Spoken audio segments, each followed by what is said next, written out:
नमस्कार, मैं हूं आपके साथ विभा उपाध्याय और आप सभी दर्शकों का अन्नदाता कार्यक्रम में स्वागत करती हूं। हमारे देश का किसान जन का पोषक है, वो श्रम का देवता है, अन्नदाता है।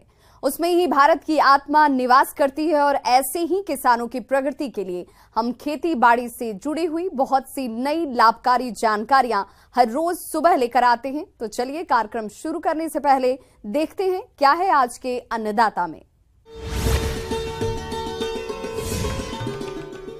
किसान कैसे बनाएं वर्मी कंपोस्ट खाद।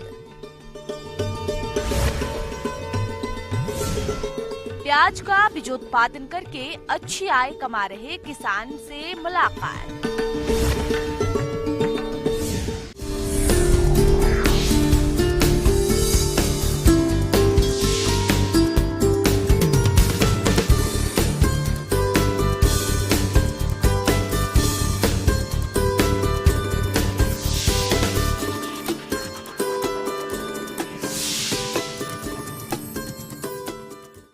आज किसानों का रुझान जैविक खेती की तरफ बढ़ रहा है और जैविक खेती में वर्मी कंपोस्ट खाद का बेहद बड़ा योगदान है। किसान वर्मी कंपोस्ट खाद अपने स्तर पर आसानी से बना सकते हैं। तो आप किस प्रकार से बनाएं वर्मी कंपोस्ट खाद और इसका फसलों में उपयोग कैसे करें, इस बारे में जानकारी दे रहे हैं बिरसा कृषि विश्वविद्यालय कांकेर रांची के मृदा वैज्ञानिक डॉक्टर भूपेंद्र कुमार।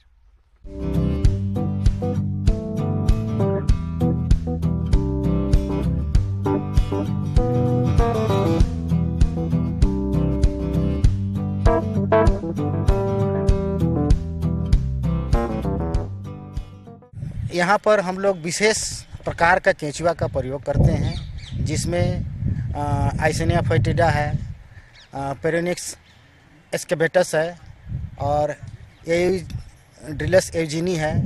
तो इस तरह के कई बहुत ही कारगर केंचुआ के प्रजाति है जो फ्रेश जो सूखे हुए ये होते हैं खरपतवार होते हैं, उनको बेहतर ढंग से खा करके उसको खाद में परिवर्तित कर देता है। इसके लिए उचित वातावरण, उचित जो है सो मतलब कंडीशन जो होता है उसको प्रदान करना पड़ता है।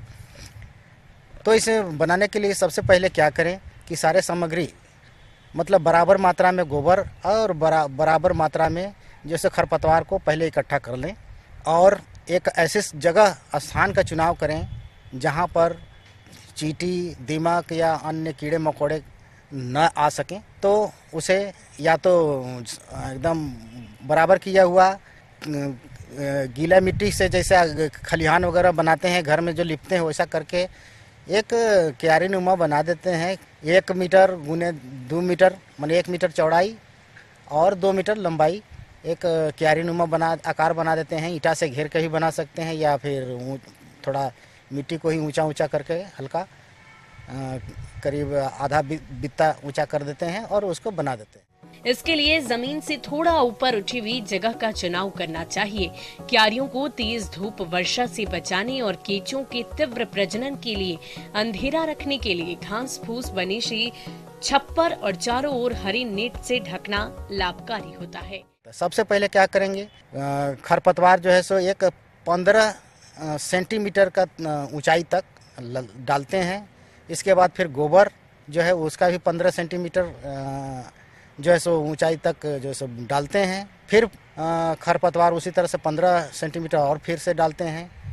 तो ये 15-15 सेंटीमीटर के अंतर पर जो है खरपतवार और गोबर का सतह बिछाते बिछाते आखिरी तक करीब 90 सेंटीमीटर तक 60 से 90 सेंटीमीटर तक जाते हैं। और बस ध्यान रखा जाता है कि सबसे ऊपरी सतह में गोबर होना चाहिए और गोबर से पूरी तरह से ढका हुआ होना चाहिए। ढकने के बाद बीच बीच में छेद बना देते हैं या एक खुरपा से लाइन कर देते हैं।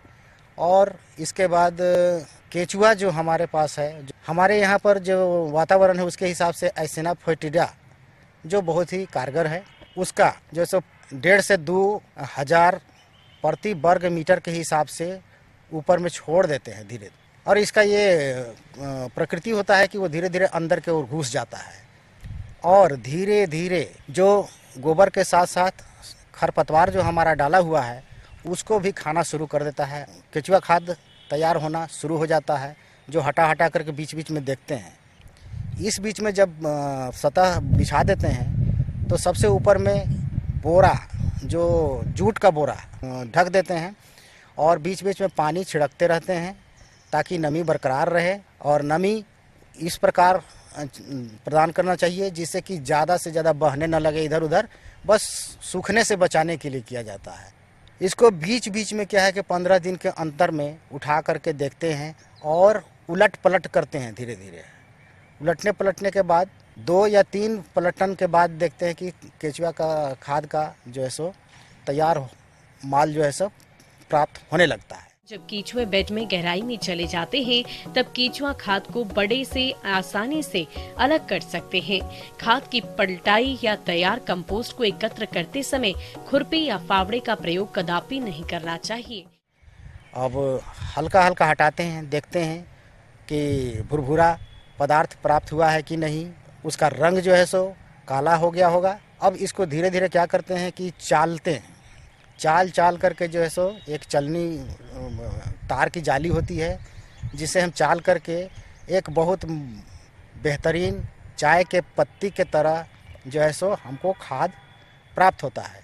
उसको चालने के बाद अपने बोरे में या कहीं एक साफ सुथरा नमी रहित स्थान पर रख देते हैं। इस खाद का जो है सो कीमत थोड़ा सा अगर बाज़ार से लेते हैं तो 15 से 20 रुपये प्रति किलो के दर से मिलता है, जबकि आप अपने से अगर तैयार करेंगे तो मुश्किल से 5 रुपये प्रति किलो लागत खर्च होगा।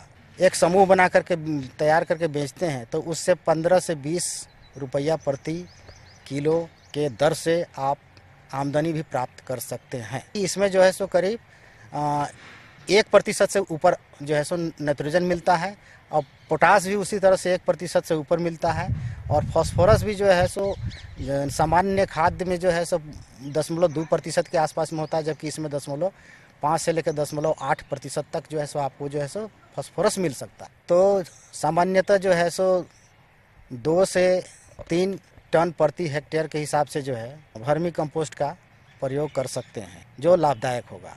अगर सब्जी का फसल है तो उसके पौधे के आसपास में जो सो प्रति पौधे के जड़ के पास जो है सो बाद में भी 1 सप्ताह के अंदर जो है सो हम उसका प्रयोग कर सकते हैं। किसान भाइयों, अब लेते हैं एक छोटा सा ब्रेक।